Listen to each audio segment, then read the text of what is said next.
আসসালামু আলাইকুম football fans. আজ আমরা কথা বলবো ফুটবলের সবচেয়ে বড় ইন্টারকন্টিনেন্টাল ম্যাচ ফিনালিসিমা ২০২৬ নিয়ে, যেখানে মুখোমুখি হবে euro ২০২৪ champion Spain versus Copa America ২০২৪ champion Argentina. এটা শুধু একটা ম্যাচ না, এটা ইউরোপ আর সাউথ আমেরিকার সেরাদের মহারণ। ম্যাচটা হবে ২৭ মার্চ ২০২৬ কাতারের আইকনিক লুসাইল স্টেডিয়ামে। হ্যাঁ, সেই স্টেডিয়াম যেখানে ২০২২ ওয়ার্ল্ড কাপ ফাইনালে আর্জেন্টিনা ফ্রান্সকে হারিয়ে চ্যাম্পিয়ন হয়েছিল। কিক অফ লোকাল টাইমের রাত ৯টায়। এই ৯০ মিনিটের ম্যাচ ড্র হলে সরাসরি পেনাল্টি। আর্জেন্টিনা বিশ্ব চ্যাম্পিয়ন, ফিনালিসিমা ডিফেন্ডিং চ্যাম্পিয়ন। ২০২২-এ ইতালিকে ৩-০ হারিয়েছে। Lionel Messi, Lautaro, Di Maria, তাদের অ্যাটাক অপ্রতিরোধ্য। স্কালোনির দল এখন অপরাজেয় মেশিন।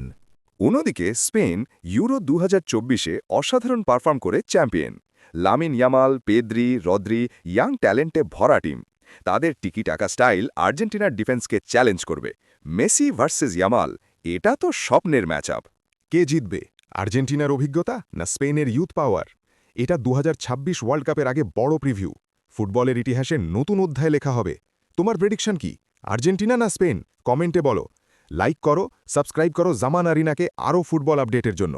ধন্যবাদ।